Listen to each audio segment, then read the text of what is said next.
Hey, it's Lucy Litch, and this is Tiny House Conversations. It's the Australian-based podcast where I interview experienced tiny houses, tiny builders, and adventurers in the tiny world so you can discover how to create, build, and transition into tiny life.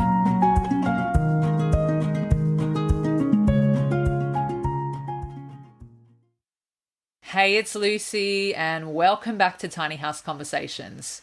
Today is another Healthy Tiny Home episode, and I'm speaking with building biologist Michelle Diener, where we explore all about different chemicals that may be found in our homes, particularly our tiny homes, why they're problematic for our health, some common sources of those chemicals, and then some examples of low-tox, healthy swap options.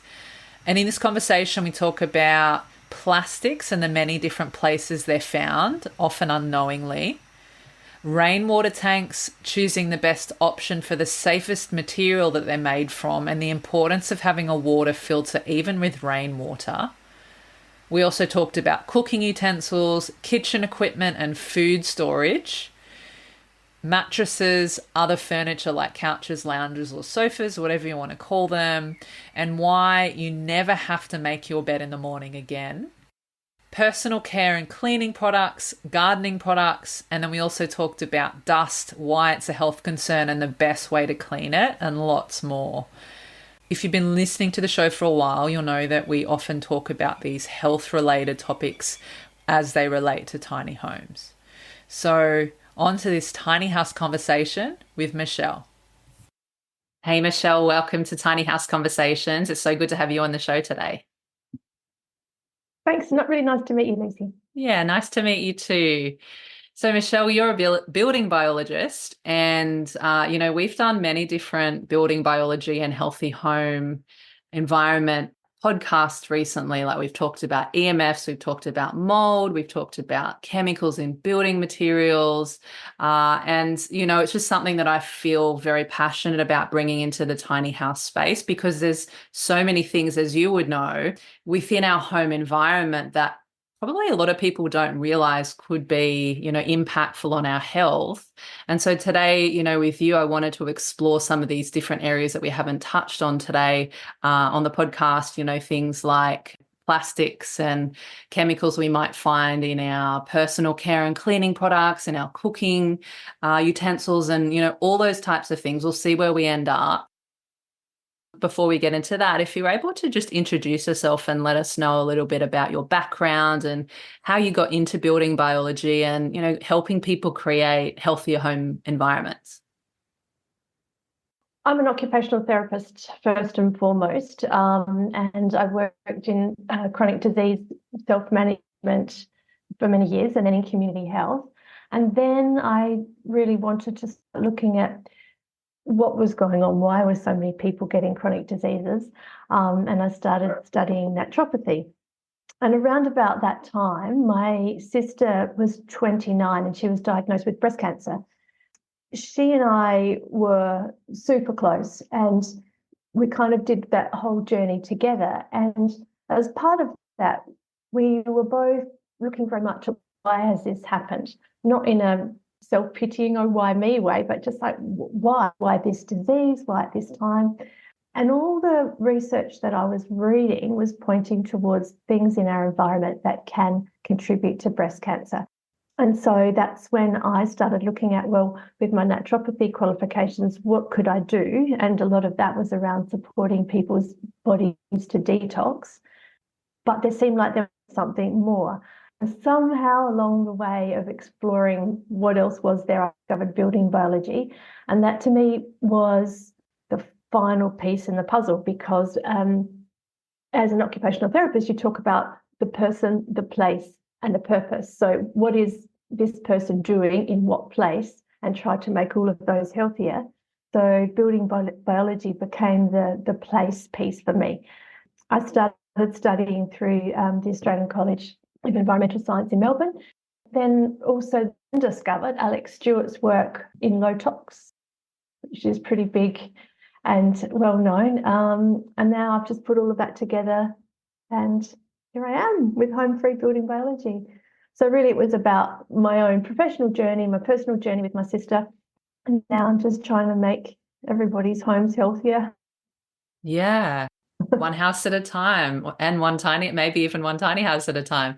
I really love that because what you just Yeah. said, the three areas, so the person, the place, and the purpose, it's really reminding me of that holistic aspect of health that can sometimes go unnoticed. And I think the environment is such a big one that can, because often, Mm. in health and wellness and talking about being a naturopath, occupational therapist, and all of that, there's a lot of focus on the food that we eat and movement and exercise and all of that, and of course like sleep and other things too.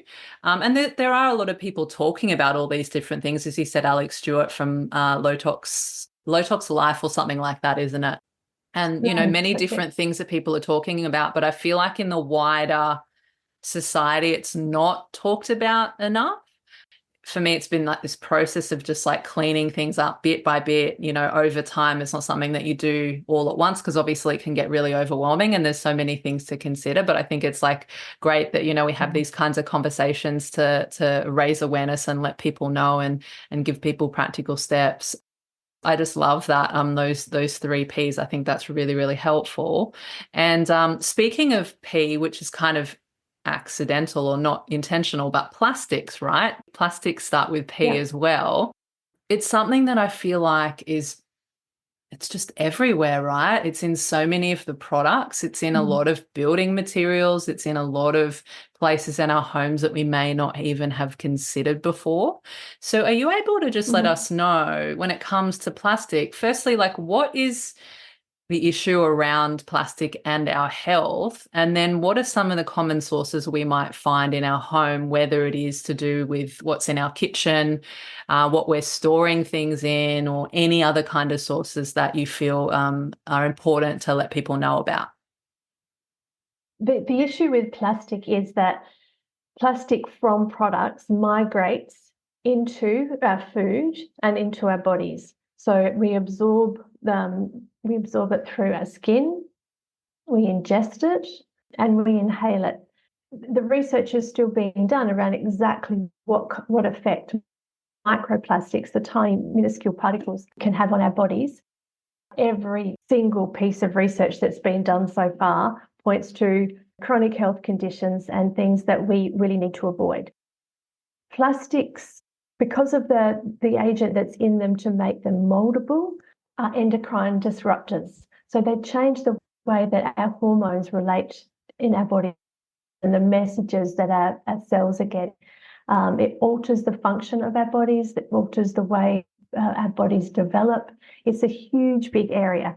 So it's fairly easy to say that as a blanket statement, you need to avoid endocrine disrupting chemicals, and they are in all plastics. So if you think about, okay, how are they getting into my body? One of the major ways is through our food. So really simple things that you can do to minimize the amount of plastics that you absorb is to look at the way you store your food and the way you cook food. So, for example, storing food in glass, in bamboo, in stainless steel instead of plastic, or in silicon if you're choosing platinum grade silicon, and not ever cooking food in plastics in a microwave, for example, because we know that as plastics are heated, the chemicals from their production leach much more quickly. So avoid storing food in plastics, don't cook in plastic, and even think about things like the kitchen utensils that you use. Every single thing that you do in your kitchen, think about, is this a plastic item? What can I replace it with? And often the answer to that is stainless steel, bamboo, bit by bit, like you say, because it's too big to do all at once, just to go through your whole kitchen. But you might decide, okay, I'm going to do my storage containers where I store my leftovers, or my lunchbox, or my water bottle that I take to work every day. Just choose one thing and do it step by step, but get rid of the plastics out of your kitchen. That's a really good place to start. I don't know if you ever use Tupperware, but or even plastic containers just that you've bought from the supermarket. But if you put something acidic in it, like tomatoes, do you know how the plastic becomes stained over time? So we know that the color and the acid from the food is leaching into the plastic. It's that in reverse. So the chemicals from the plastic are leaching into your food. So if it's going one way, it's going the other way. Best thing is just to get it out of your kitchen as much as you possibly can. Yeah, absolutely. And I think the same would go for some of the cooking items that we use, or the cooking equipment, because you see over time that certain types of equipment also degrade, and that's literally leaching into your food as well, right? Mm. And, it's making me think as well, because there are lots of different products these days as well. Even when we're talking about things like cling wrap, right? There's these like beeswax things that people can use, and it's reusable, which is also very good, much better for the environment, because it's not like single use, but also like a healthier option. But something that came to mind when you were talking about all of that, because I feel like it's been a very big marketing thing over the years, and you would probably see this, is like BPA free. And I would love for you to just talk about that, because it's not exactly just because there's no BPA in it. There's a lot more to that story. So do you want to go into that a little bit? Because some people will say, oh, but I've got BPA free, so it's fine. And it's like, yeah, there's more to that story. BPA free is a really clever marketing slogan, which doesn't really mean anything, because when it was banned to start to use BPA in plastic production, chemical companies had to use something else. And so there's BPS, BPR, there's all different BPs, not BPA anymore. And they haven't been around long enough to know just what effect they're going to have, but we can assume they're going to be as bad as BPA or worse. The research can't tell us yet. So BPA might make you feel a bit better, but actually what's in it instead of BPA? So just leave the plastics, forget about them completely. What just sprung to mind was water bottles. There was a few brands of water bottles when this all came into sort of mainstream thinking a bit more, where there were water bottles produced that were BPA free, but we still don't know what's in them. And people were filling their bottles with them. And then, you might leave your bottle filled all day and have it at night. You go to the gym after work, for example, or, and your car's heating up. So the water is heating up in your water bottle. And we know that with increasing temperatures, there's more chemicals leaching. So it's not BPA that's leaching in, but it is something else. So it's best just to skip anything and don't believe the BPA claim it's just not worth anything.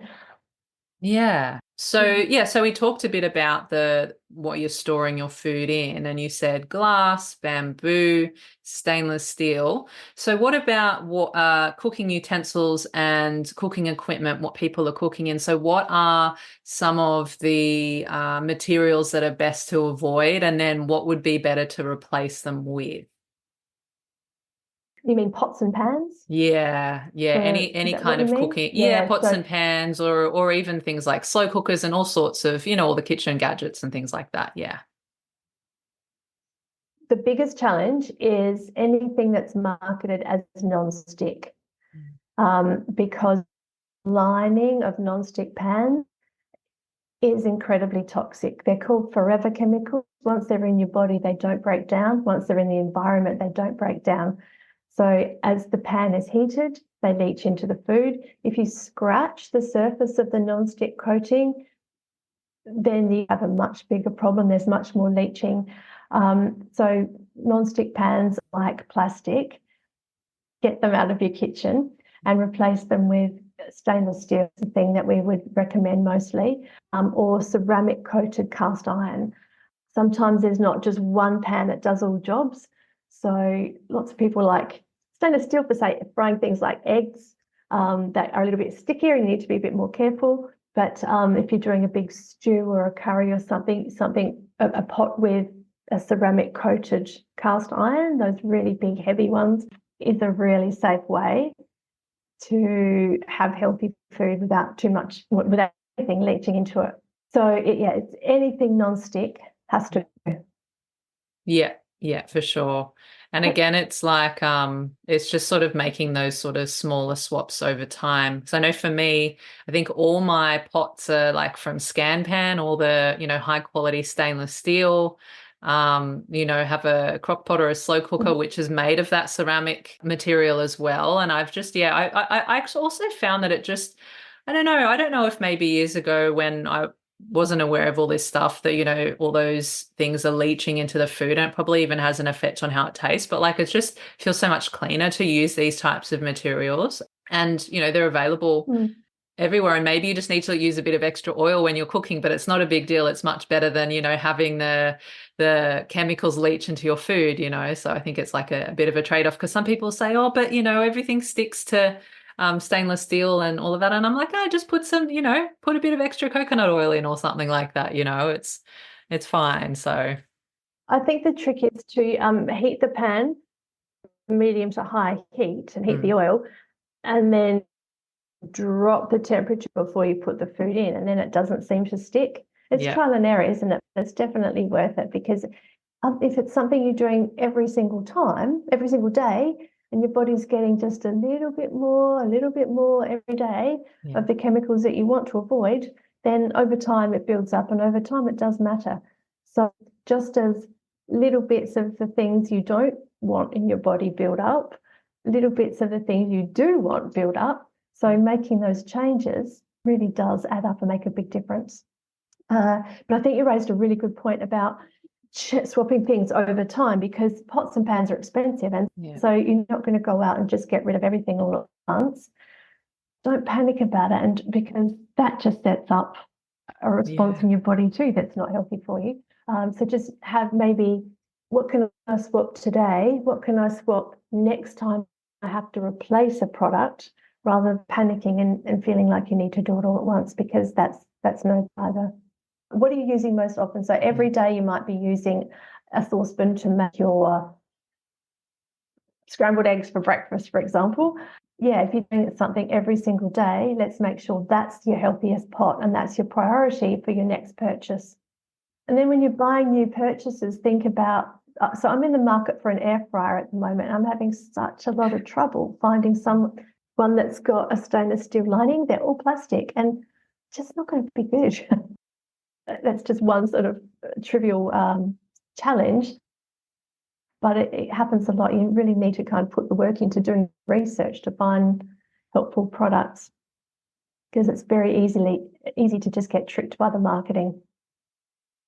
I know the same for, so my was buying my mum a rice cooker for Christmas last year, and all the ones in the shops have got that non-stick coating, and I had to like do all this research online and like look at all these different sites to find one that's actually got a stainless steel insert, and I managed to find it. They're so much more expensive, but I feel like it's worth it, and they seem to be like better quality too, so hopefully they last longer and they're not, degrading over time, and the chemicals are leaching into the food. But yeah, there's definitely options for it. But I do wonder as well now, with the sort of greater awareness of like the low tox living and all these things that are in our food and in our homes, that companies would actually do really well if they offer, even the bigger companies, if they actually started to, and there probably are some, have these healthier, alternatives of all these different things in the kitchen, that people are actually seeking these things out. So they would actually do really well. For me, it feels like it's just all these little baby steps over time. It's just, add up to really big things. And then all of a sudden you're like, oh, like, I've kind of created this really healthy kitchen, and all the things are in. And it just actually feels really good to do that. And I know like in a tiny house kitchen, a lot of tiny house people are already very aware of a lot of these things. But then there's also things that probably a lot of us have also not even considered. So like, for example, I'd love to just chat with you about rainwater tanks, because that's something that's very common for tiny house people. Often if they're living off grid and they're on a rural property, they've got a rainwater tank. And the three most common materials from my understanding are, you can get a plastic one, you can get ColourBond, or stainless steel.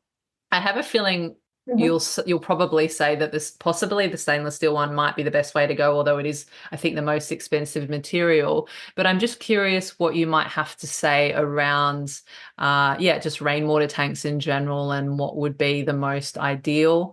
I assume the plastic is not the best, especially if you've got the sun heating the tank at sometimes as well, and the water gets, that's inside, and that chemical interaction that can happen. But yeah, what would you say about rainwater tanks in terms of the chemicals and the different materials?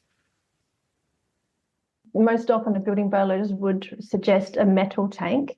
Then you have far less chemical leaching to worry about. My understanding is that rainwater tanks have a polymer coating, so you just need to flush the rainwater tank. So if you install a rainwater tank that's a metal one, make sure that you flush it through first, so that you're not drinking the water that's been contaminated by the manufacturing products.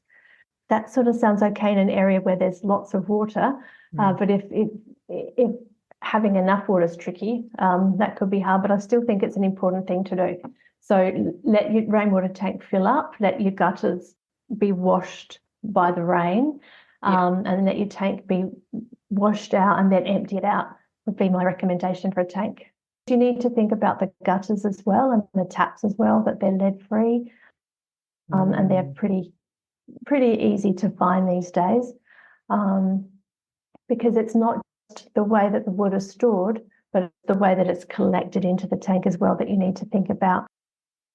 And actually, that's a really good point that you just brought up. So even considering how it's being collected, because I think maybe that could be something that's missed too. All the different materials that go into what the water's actually going to be touching, and then, but by the time it reaches you is really important too. Have a water filter as well. So yes. It's one thing to have a safer, healthier way to collect water, but you still can't guarantee there's going to be, it's not going to be contaminant free. So filtering water before you drink it is a really good option. So I don't know whether in a tiny house you would have a water filter inside the house, maybe at your kitchen sink, or whether you'd have one at the point of entry so that all the water that's coming in is filtered. That's the ideal. So the water that you use for your dishes, to wash your clothes, in your shower, and in your cooking is all filtered. That's sort of the gold standard. But if not that, then a filter underneath the sink or on the bench top, if that's the best available space, that filters the water before you drink it. Yeah. Is that something that you would consider in a tiny house, or that you would have room for? Absolutely. Yeah. There's different setups. I know that if you get a local plumber to connect, whether it's collecting water off the tiny roof or whether it's like a shed next door like mine, there's different options. You can get I think a whole house filter, like you said, at the point where the water enters. But I actually, before I moved into my tiny home, I already had, you would know of those Zazen water filters, the countertop ones. I've had that for years and years and years. And I just, instead of paying extra money to do one on the outside, I just use that for my drinking water. And then I've got a separate shower filter on my shower that I just need to change, I think, once every 6 months or every year or something like that. And what I've noticed in the Zazen from when I used to live in Sydney, in the city, when the filter becomes all yellow and yucky and you can see all those chemicals, but the difference of living in my tiny home using that is that the filter actually gets all green rather than all yellow.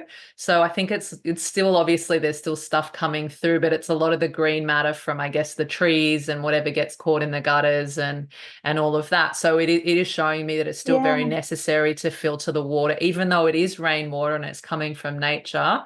As you say, when it's getting actually what it's collected in, and by the time it gets to you, there's still actually stuff in there that needs to be filtered out.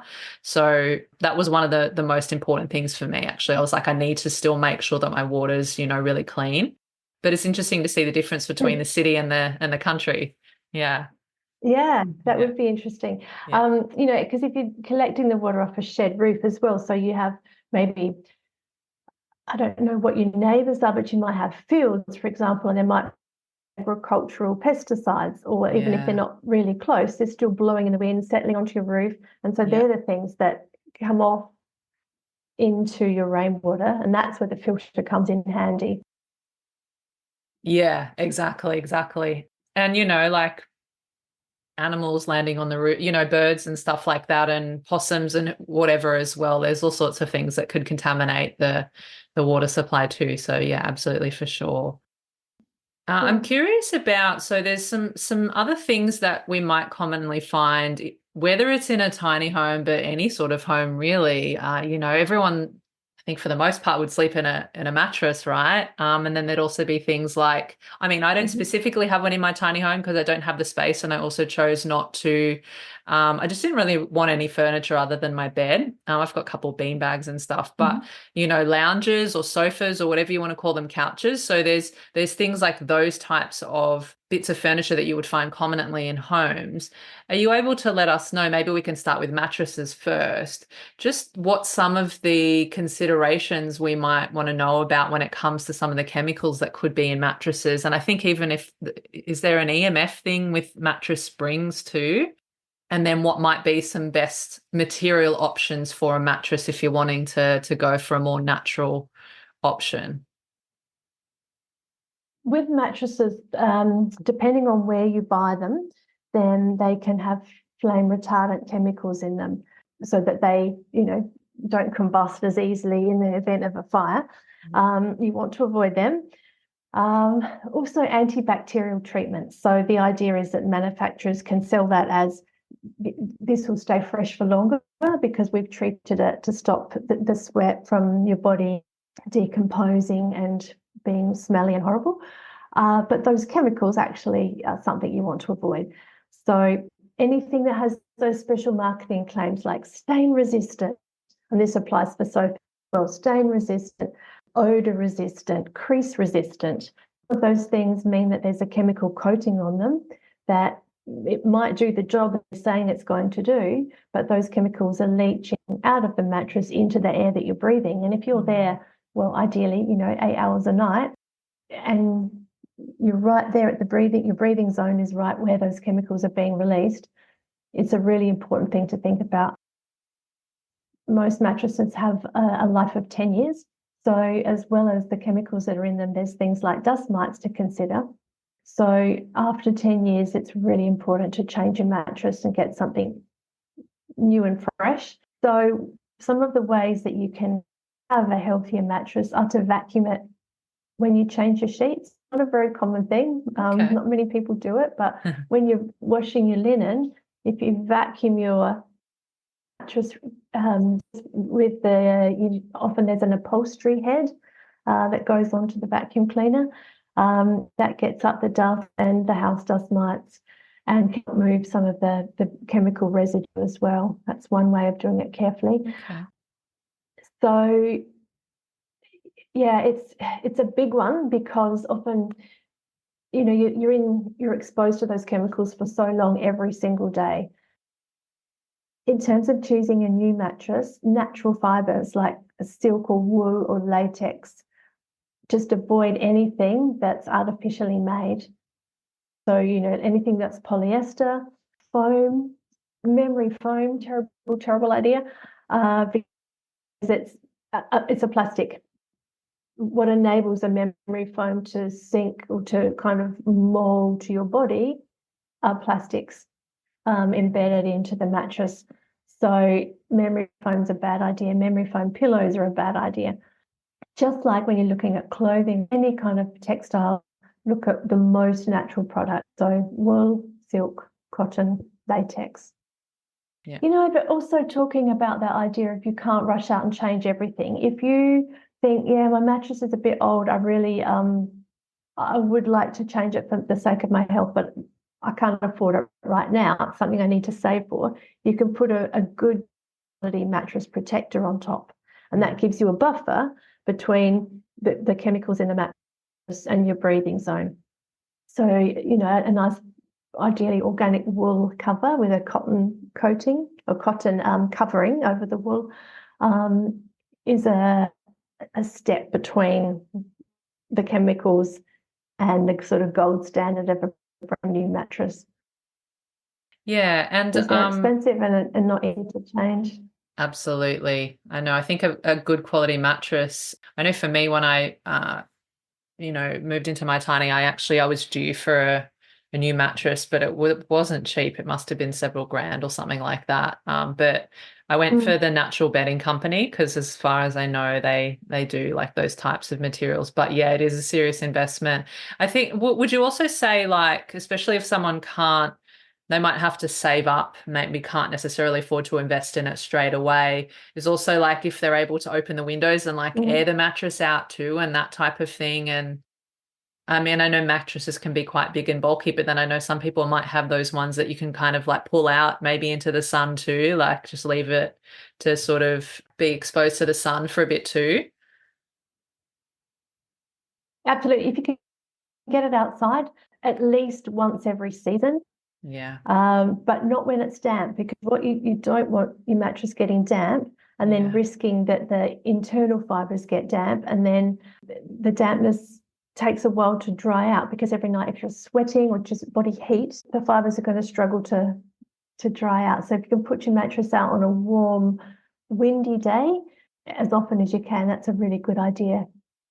Pillows as well. Yeah, as often as you can. Air them out. Yeah. And if you can't get them right outside, even just put them on a wall leaning up so that the sun's coming through the window onto the mattress as often as you can. Yeah, if you can do it like, yeah, as you say, like even just bring it into a room or just allow it to be exposed to the light that comes through the window, then, you know, that's better than not doing it at all. One more thing about bedding too is that Yeah. about not making your bed. Yeah. I don't know where you stand on that one, whether you like to have your bed made first thing in the morning so everything's tidy. But if you cannot make your bed for a few hours after you get up, that's a really good idea too, because it helps everything to dry out.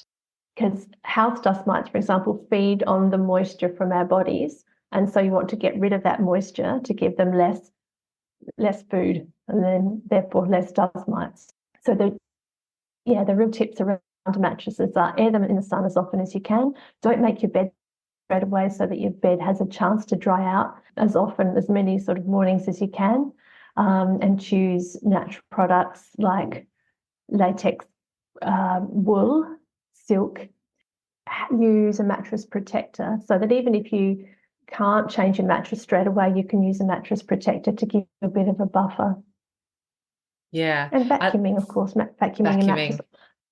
And I love that you said don't make your bed, because it's funny. I've actually probably for the last few months, and I think it's just something that it occurred to me for a while ago. It's actually I've been not fully making it properly and just folding like my duvet cover and just letting the whole mattress, like the sheets and all of that, air as well. Because I kind of sense that like if I've been sleeping in it all night, and, you know, whether if it's been warm or even if it's been cold, like it actually does need to air out. So I love that you said that, because that might even be one of those things where some people that don't even like to make their beds is probably like actually a good thing that they're not making their beds, because they're actually giving their, you know, their bed some time to breathe and all of that and air out. So yeah, that's great. So I guess anyone that doesn't like to make their bed, you got full permission now not to do it at least for a few hours anyway. So yeah. You're I making a love it. healthy choice. Exactly, exactly. Oh, that's funny. And you know what, so there's other things like around, you know, tiny homes. A lot of people have gardens and things like that. And you did mention before when we were talking about rainwater collection about potentially having like pesticides that could, you know, end up on the shed or in the air or whatever it might be from neighbors and stuff like that. So do you want to let us know just what some of the common chemicals that we might find in the garden, and you know, maybe some healthier options of what we could consider to use instead? I think many tiny house people might be onto that, but there are also some people that are not, that are, you know, maybe not as aware about those things. So we'd love to just know a little bit, whatever you can share with us about just like garden products and chemicals and healthy swaps. Well, the problem with chemicals in a garden is pesticides and herbicides. So anything that you would use to kill off pests like slugs and snails and ants and mosquitoes, and herbicides, anything that's used to kill weeds, it's the side bit, the CIDE at the end of the word means to kill. So they're killing pests and they're killing weeds, but they have the potential to kill or alter or change human cells. So they really do need to be avoided, because they hang around, they get into our waterways, they evaporate and, like you say, go onto the roof and then come into our rainwater. we walk them inside and on the bottom of our shoes. Although tiny house people might be really good at taking their shoes off, I don't know, but it's really important because if you've got pesticides in your garden, then you're walking them into the house if you don't take your shoes off. So anything that's designed to kill something in the garden is going to have an effect on your body that you don't want. So best to avoid them as much as you possibly can and use other solutions. I don't have a particularly green thumb, but we would always recommend things like, I know what I've used before for slugs is to have a little jar and you dig a hole in the garden, put the jar in there and put some beer in the bottom, and then the slugs smell the beer and they go in and they fall in and they get drunk and they die. I've heard that works. Yeah. Have you? Yeah. Yeah. It's actually surprising how many slugs you can catch doing that. Yeah. And companion planting, of course, we plant something that attracts bugs that eat the bugs you're trying to get rid of. Yeah, so the main thing really is to avoid, to think about, is there something else? So maybe you have ants in your house. Think a step back. Why have you got ants? What's attracting them? They're coming for food, or they're coming for water, or they're coming for shelter. So by cleaning up after every meal, making sure there's no food left around, making sure your bins are clean and emptied out, you're reducing the food sources. So then you're not attracting the bugs as much. And anything that you can do that where you can think, can I use essential oils? So for example, ants again, you can sprinkle some peppermint oil on the trail where they are and they don't like peppermint oil. Put some essential oils on some cotton wool and put it where you think they're entering so that they smell it and then their scent gets altered. I think really it's about not using them in the first place. Yeah. And then making sure they don't come inside. So not on the bottom of your shoes. Absolutely. And you just mentioned their essential oils. So, because I think there's so many things that we can actually use those types of things for. And I know that another thing that we can often find in our homes that contain chemicals, and a lot of people know about this. Some people might not have even thought about it, or just it hasn't been a priority. But what about things like the cleaning products in the home and even our personal care products, whether it is stuff that we put on our face and our hair, all those types of things. So what are some of the common sources of chemicals, or what are some of the common chemicals we might find? Because I think on a lot of products these days you're seeing things like no petrochemicals, no parabens, and all the sodium lauryl sulfate and all these different things. What are some of those other common ones? Where would you find them? And then what are some maybe healthier alternatives? I think you said essential oils is something, so it's maybe good to find products with those in it, but what are some other ones as well? Yeah, okay. So when you're looking at cleaning products and personal care products, the number one thing to think about is there any fragrance in it? Because fragrance or parfum or what's the other one they use, or just it would say perfume on the label, means that there's products in there that we don't know about. So manufacturers don't have to disclose the ingredients in perfume or fragrance because it's considered a proprietary recipe. And there can be hundreds of chemicals that we don't actually know about. So if we don't know them, we can't make a conscious choice about whether we want them in our homes or on our bodies or not. The rule of thumb is to avoid anything with fragrance in it. So those things that offer lemon fresh, pine fresh, what's the other one? My favorite is ocean breeze. What does that actually smell like? It's just something it's manufactured in a laboratory somewhere and mass produced and put into products. Really bad idea. So look for cleaning products and personal care products that don't have that are unfragranced. That's your sort of safest, quickest, easiest way to make sure that you're getting rid of or avoiding things that you don't want in your body and in your home. Because once they're there, once they're in your home, they're harder to get rid of. It's better not to bring them in the first place. Can I just kind of digress a little bit while I'm thinking of this to talk about some methods for cleaning? Totally. Yeah. So, yeah, because the chemicals in cleaning products, personal care products, the off-gassing from everything in your home settle into your house dust. Removing house dust is a really important thing. So as much as I say you don't have to make your bed, you do have to dust, and you've got to get rid of that. It's really quite disgusting when you look at what's hiding in dust, really gross. The best way to remove it is by vacuuming with a vacuum cleaner with a HEPA filter, so that it's not just taking the dust away, recirculating it, but it's taking it, trapping it in the filter, and then the air that's coming out the back of the vacuum cleaner is cleaner, and that the contaminants have been stopped from circulating in your air by the filter. So vacuum first, and then use a damp bamboo microfiber cloth to wipe the surfaces to trap the dust fibers. So no the dusters that just move things around, but actually trap the dirt, wash it down the drain. Because as hard as you try to reduce chemicals coming into your home from personal care products and cleaning products, they're still going to sneak in different ways. And so you need to get rid of them by removing them. The other thing to say about cleaning products, personal care products, is to watch out for greenwashing, those labels that say they're all natural. There's, the whole lot of different terms that people use now to convince people that these are greener choices, but often they're not. Often they don't have some things in them, but they do have chemicals in them that you still want to avoid. But by making a claim to say they don't have this, you think, oh, that's enough, but actually it's not enough. So the best thing to do is to learn to read the labels, look for perfume, fragrance, and choose something else.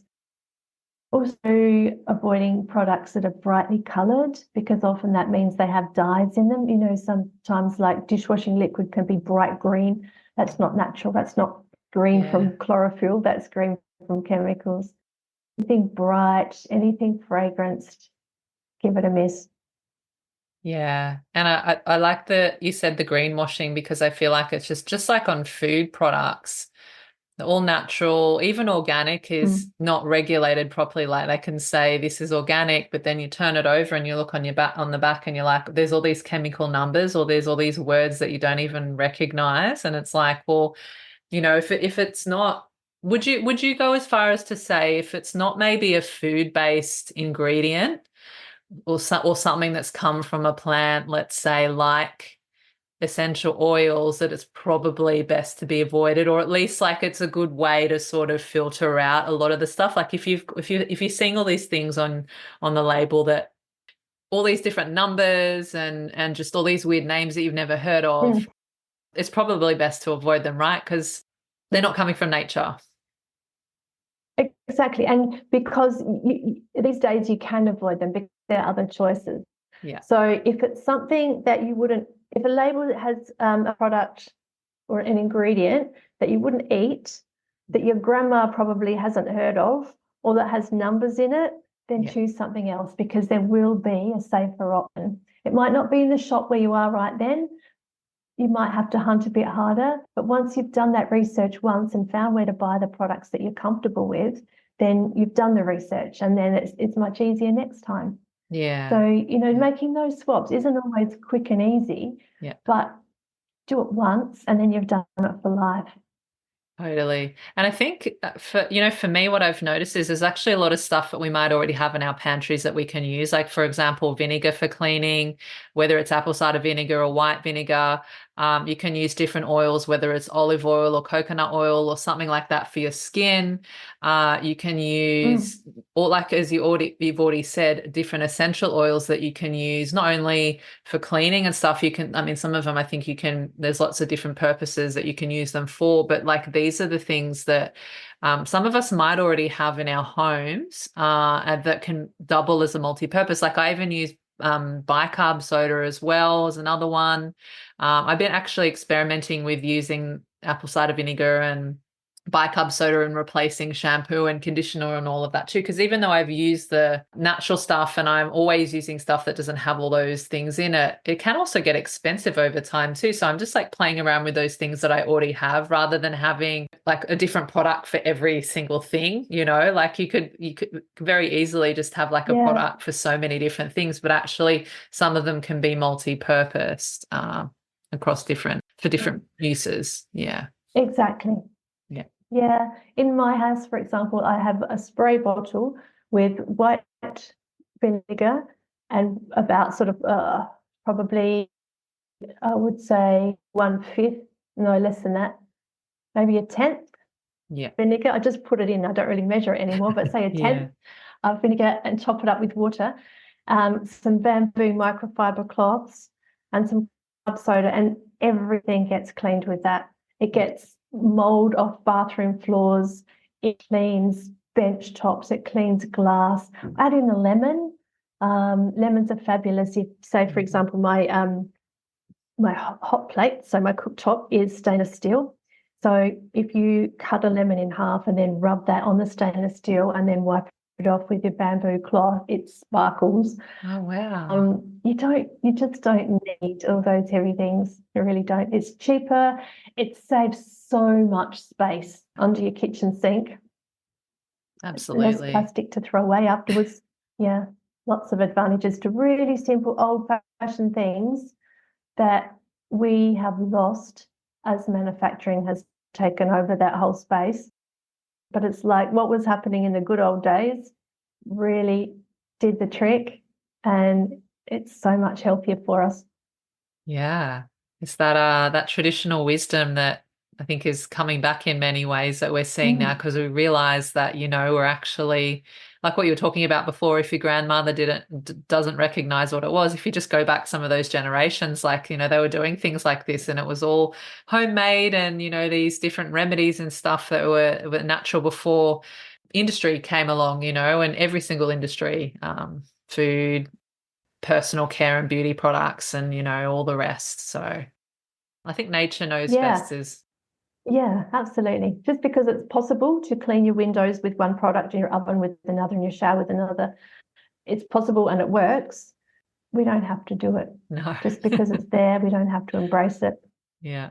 And we have the power to make those choices and to influence manufacturers by using our spending power wisely and making more sound, ethical choices that are better for the planet and better for us. But if we, you know, so if we all just take that approach step by step, the mass power of consumerism, hopefully we'll make a change. Yeah. Yeah, I think that sums it up really well. It's like, it's reminding me of what we said at the start about one, like taking those baby steps, like one step at a time, and then having the power to vote with your dollars. Like we can actually influence what happens out there in the industry, because obviously the more that wherever we're spending our money, that's what we're going to continue to support. Whereas if we redirect and support local businesses and more natural ways that are doing things more ethically as well, I mean, that's what we're going to see out there in the world. So we definitely have an impact, even though, and I've talked about this so many times in different ways on the show before, like sometimes, you know, someone might say, oh, but I'm only one person. Like, what could I possibly do? There's so many people, there's so many things out in the world. And it's like, no, actually, you can do so much in your own life, within your family, within your community, and then it just keeps going out from there. And then imagine if even 10% of people, you know, in the world's population decided to do that. That's still a huge number, even 1%, right? We've got to start somewhere, and I think it's just more empowering to see it that way rather than just being like, well, it's all just too hard. What can I do? I'm not going to do anything. And it's like, no, there's a lot of small micro choices that we can make and that add up to big things. That's right. Yeah. I think you're dead right. And the power, our individual power sometimes comes through from modeling that if we're living in this way and we're making those choices as individuals, then next time someone pops to your home and they see you cleaning your cooktop lemon, for example, or storing your leftovers in glass, they think, oh, I hadn't thought about that. I'm going to get some of them. And then it just ripples out, doesn't it? doesn't have to be enormous, and you don't have to preach about it. You just go about your business and do it, and then people see it. And if they're interested, they will start making changes too. And if they're not, that's okay too, because there will be people who are interested, and they'll be the ones who follow and keep it moving along slowly but surely. Slowly but surely, yeah. Just being the example, and I think planting those seeds as well. I know, like, I've seen it a lot in other ways. Like 12 years ago when I changed everything about my nutrition, which was the first place it started for me with all of this stuff.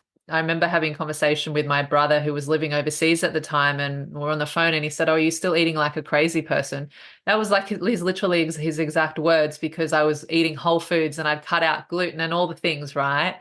But then a year later, he calls me and he's like, "Oh, I'm cooking with coconut oil and I'm getting like grass-fed this," and like, and he was doing it all, but I never tried to push it on him. I was just doing what I was doing and just sharing about it. And then in his own time, he, like, the seeds were planted. And I think that can just happen, right? If you just do your thing and people see that you're doing well, and then at some point, like you say, they might want to know what you're doing. And then if they don't, that's fine too. Everyone's on their own journey. And I think it's just about, yeah, it's like keeping our eyes, on our own path and not trying to change people. And then if someone does come and ask a question, that's when it's like, okay, yeah, like, we can help people, and maybe they're open to changing or whatever it might be.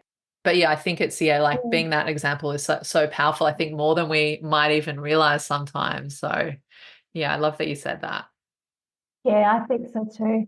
I'm very clear in my work, my job isn't to change people's minds. My job is to support the people who want help to create the changes that they want to achieve, because it's too big otherwise.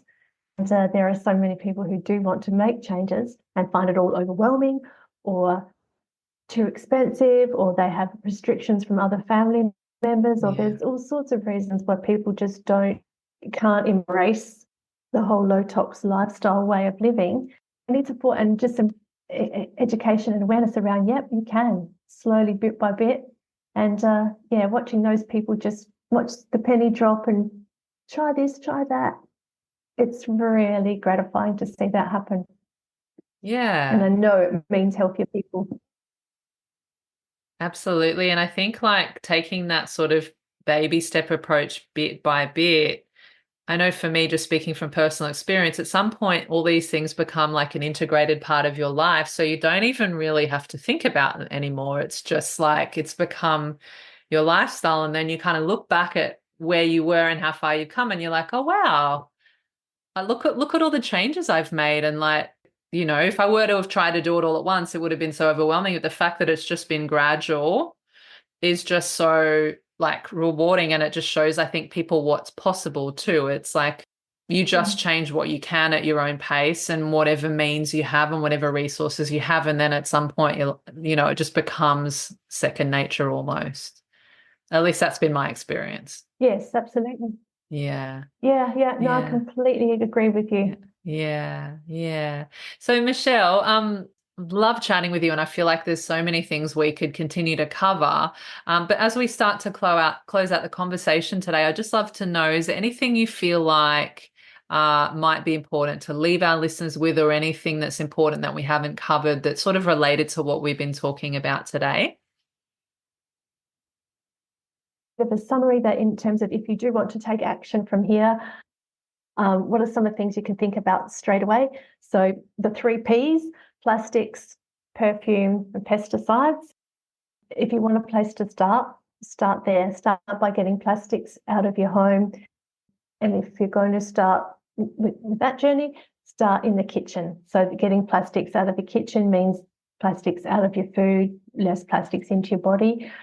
Pesticides, making sure that you avoid them if you can, but don't bring them into the home if you can't avoid them. So making sure that you have no shoes inside, closing the windows if you know that somebody, maybe if you're in an agricultural community and there's spraying being done, pesticides being sprayed onto crops, close the windows so that that doesn't come into your home.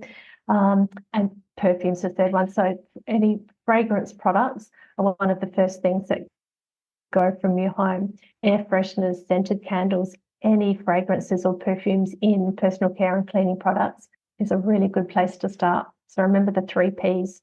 Don't make your bed, dust often, and get some lemons because they're good for everything. Yeah. Yeah. No, I love that. I love that. And you did actually just mention candles there, because I think that maybe we can just touch on that briefly, because I know that a lot of people will say, and I think it comes back to that fragrance again, right? Is that actually you want to have them with essential oils and not that fragrance. And I know for me, because I've become so sensitive to chemicals and stuff, I can straight away, like if I walk into a shop or something, or even someone's home that's got candles with that fragrance, straight away I'm like, I know that's not essential oils, I know that's chemicals. So are those the main things to look out for candles? Because there will be a lot of tiny house people will have, I know I've got candles in my home too, but would it be like beeswax candles and then just making sure that they're not fragranced and more essential oil based, and anything else about candles that are important? It's what they're made of. So paraffin, obviously, because that's a petrol derivative. Yeah. Good. Go for beeswax, and the most pure beeswax you can find, not artificially fragranced. So even sometimes essential oils aren't a good idea.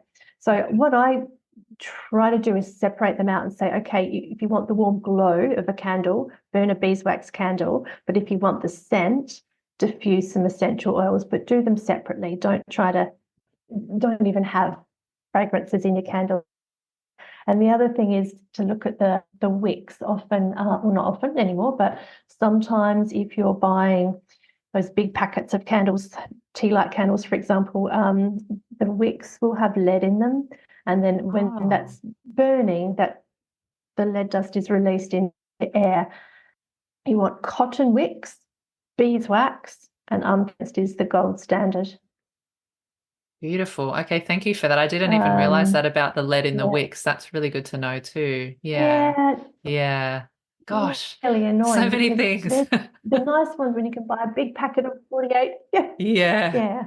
Definitely. Yeah, definitely. But it doesn't mean throw them all out. It just means next time you're buying candles, think about that, and always have a window open. It kind of seems a bit counterintuitive to, okay, I want to fragrance my home, so I'm going to burn something. But it's good to have a window open just for a little bit of ventilation while you're burning anything at all. Yeah, great. Thank you so much for that. And thank you for, sharing all your knowledge on the show today. It's been really, really helpful. I love having these conversations around like the building biology topics and the healthy homes, because I feel like it's something that can be missed. I think in the tiny house space, it can be often about smaller footprint, eco-friendly, and those types of things, sustainability. But for me, I feel like the health aspect gets missed a lot too, because the reality is what's in it, the way our homes are being constructed or what we're putting in our homes are still things that are maybe not known about as much, or just not considered as much as well. So I think it's really great. And I've loved, like, having you on here to just bring this a little bit more into the tiny house world, so we can, create healthier homes for people and for families and, the future generations that are coming through, and just spreading this message of health. Because if we don't have our health, like what's more important than that, right? So thank you so much again for your time today. It's been really great to chat, and thanks for sharing. Thank you. My pleasure, Lucy. Thank you. Yeah. And if you're listening to us at home, thank you so much for being here as always. Make sure you go check Michelle out. So do you want to let us know where everyone can find you online if they want to come and connect with you, see what you're doing, maybe even work with you? Best place to find me is on Instagram. So my business is called Home Free Building Biology. So it's home.free.building.biology. Come and say hi. Yeah, beautiful. We'll put a link in the show notes for, everywhere people can find you at tinyhouseconversations.com. Thank you so much again, Michelle, and thank you for listening to us today. Stay tuned every Thursday for new episodes of the podcast. See you next week.